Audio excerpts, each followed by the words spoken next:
It's a 2007 S550 Mercedes. No heat inside.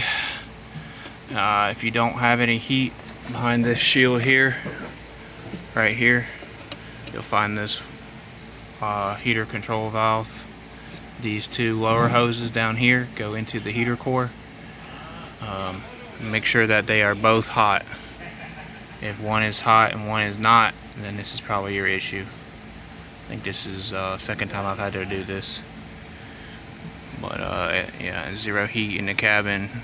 Even had a code for heater output too low.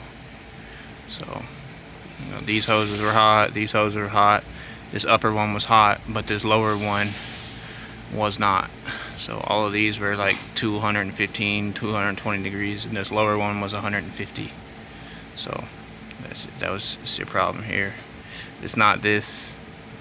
If this doesn't fix it, then you most likely have a stopped up heater core, but this is way cheaper to start with. You just have to take your intake pieces out of the way, pull this panel out of the way, and then work with these hoses back here. You are going to spill some coolant. It's just going to wash out and drain out down below.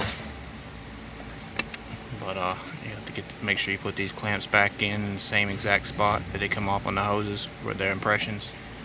A remote hose clamp tool with the cables where you can put it on and squeeze it is very valuable in this situation. But there's nothing holding this on. This valve is literally just sitting in here. It's not bolted to anything. But if you're not having any heat in your Mercedes and you got one of these sitting back here, then this is most likely your issue. Alright, hope this helps. Thanks for watching.